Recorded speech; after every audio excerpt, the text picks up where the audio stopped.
अमावस्या? आज पौर्णिमा बी नाही आणि अमावस्या बी नाही. या समाजाचं वागणं पाहून माझ्या अंगात आलंय देवा. पण का आला? तुला माहिती करून घ्यायचं आहे तर मग ऐक.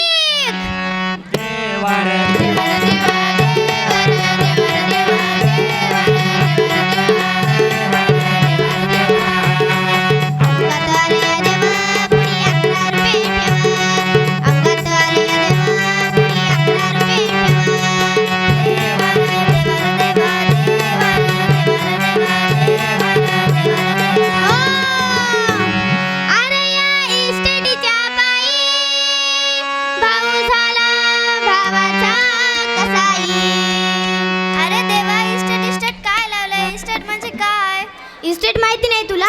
इस्टेट हा इंग्लिश शब्द आहे. इस्टेट म्हणजे संपत्ती, संपत्ती. अरे या इस्टेटीच्या पायी भाऊ झाला भावाचा कसाई. अरे या इस्टेटीच्या पायी भाऊ झाला भावाचा कसाई. कसासारखं भावाला कापत आहेत. कशामुळे? तर या संपत्तीमुळे. कशामुळे? तर या पैशामुळे. कशामुळे? तर या अहंकारामुळे. अरे रक्ताच्या नात्याला बैमान झाला. भाऊ भावावर सपासप वार केला.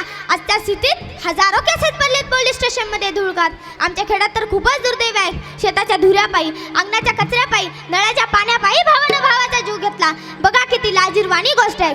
आपण सर्वांनी रामाने वाचलंय किंवा पाहिलं. त्यामध्ये 10 तोंडी रावणाचा रामाने वध केला असं आपणास ऐकण्यास येते. पण तो युद्धात प्रभू श्रीरामासोबत लक्ष्मण म्हणजेच की प्रभू श्रीरामाचा रक्ताचा भाऊ हे प्रभू श्रीरामाकडून होता आणि रावणाचा भाऊ बिभीषण रावणाऐवजी प्रभू श्रीरामाकडून होता. म्हणून 10 तोंडी रावणाचाही वध झाला. म्हणून लक्षात ठेवा दादांनो, लक्षात ठेवा बाबांनो, रक्ताच्या नात्याला सोबत घेऊन चला. भाऊ भावाचा वैरी होऊ नका. भाऊ भावाला वैरी होताना माझ्या डोळ्यात दिसून येतं. म्हणून माझ्या अंगात आला देवा.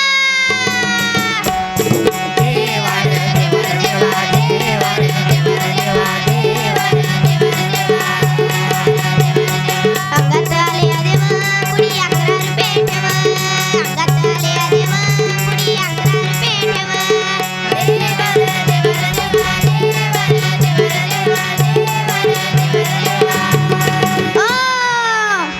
जाती धर्माचा भेदभाव वनवा पेटला गावोगाव.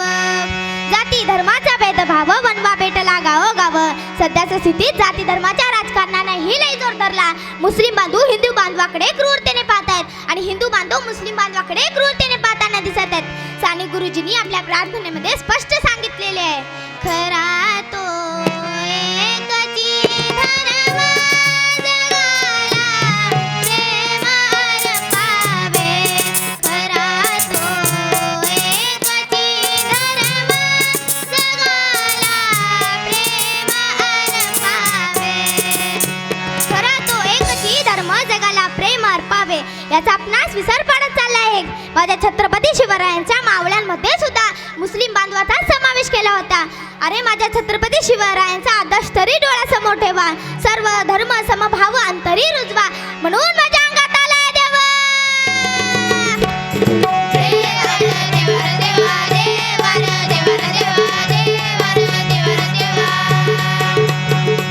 अंगात आले देवा कुणी 11 रुपये ठेवा.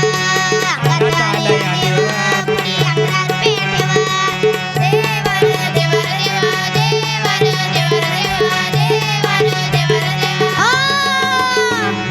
मुलापेक्षा मुलगी बरी प्रकाश देते दोन्ही घरी.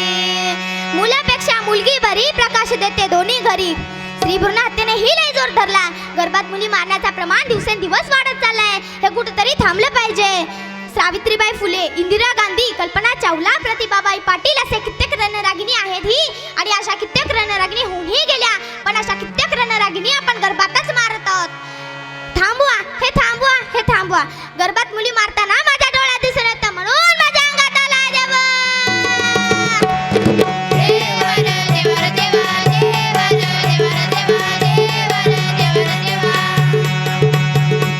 अंगात आले देवा कुणी 11 रुपये ठेवा.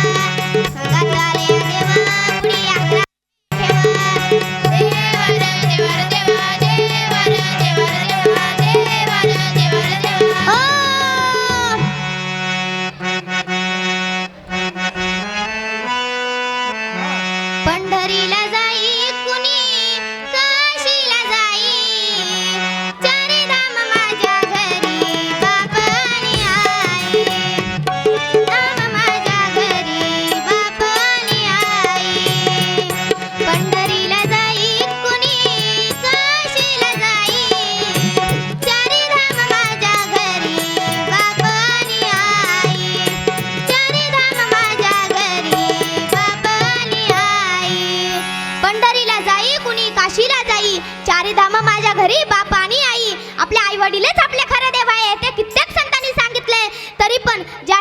बापाचं मोठं केलं, ज्या बापाने जीवाचं रान करून आपणास वाढवलं, त्या आई वडिलांना अनाथ आश्रमामध्ये ठेवलं जात आहे. हे आपल्या प्रगतशील भारतात घडत आहे. हे किती दुर्दैव म्हणावं लागेल. आपल्या लेकरांना चांगलं शिक्षण द्या, चांगल्या शाळेत टाका, पण त्याबरोबरच सुसंस्कारही घडवा. चांगले संस्कार जर आपण पाल्यात रुजविलं, आता अनाथ आश्रम नष्ट व्हायला लय वेळ लागणार नाही. डॉक्टर अरुण गोदमगावकर यांची घटना तर सर्वांनाच माहीत असेल. डॉक्टर अरुण गोदमगावकर हे नामांकित बालरक्तज्ञ होते. त्यांनी त्यांच्या जीवनात अनेक बालकांना जीवनदान दिलं, स्वतःच्या मुलीला डॉक्टर बनवलं आणि अमेरिकेत पाठवलं. डॉक्टर साहेबांच्या पत्नीचे निधन झाले तेव्हा याच्याकडे कोणाकडेही पाहण्याचा वेळ नव्हता. शेवटी डॉक्टर अरुण गोदमगावकर लातूर जिल्ह्यातील अहमदपूर येथील मिनी वृद्धाश्रमात राहण्यास गेले. 4 वर्ष वृद्धाश्रमात राहिल्यानंतर काही काळानं त्यांचं निधन झालं. तेव्हा त्याच्या अंत्यविधीस ना मुलगा आला नाही, ना मुलगी आली नाही, ना सून आली नाही, ना जावाई आला नाही. समाज जातीचे वाईट परिस्थितीतून जात आहे. जी परिस्थिती डॉक्टर साहेबांवर आली ती कुणावरही येऊ नये म्हणून आपल्या पाल्यांना चांगल्या शिक्षणाबरोबर चांगले सुसंस्कारही घडवा. अनाथ आश्रमातली वाढती संख्या पाहून माझ्या अंगात आला देवा.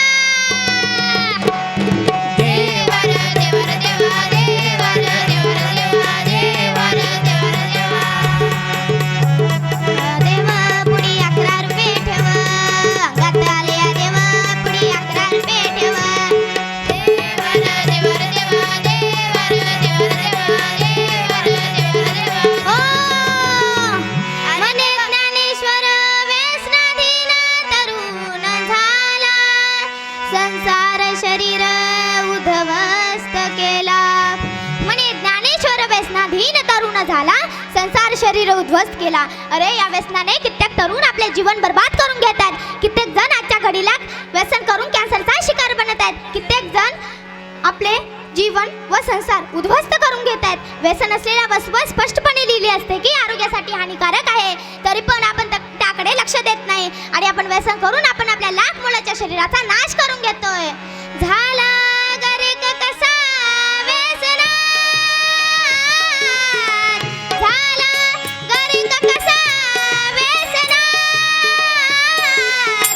उठ रे उठ तरुणा देहात, उठ रे उठ तरुणा देहात. झाला गरिक कसा व्यसनात, उठ रे उठ तरुणा देहात. म्हणून माझ्या तरुण बांधवांनो, मी भाग्यश्री तुम्हाला एवढीच विनंती करते की व्यसनाला बळी पडू नका आणि आपले जीवन निरोगीमय व आनंदीमय जगा. तंबाखू, सिगरेट, दारू, गुटखा यापासून स्वतःला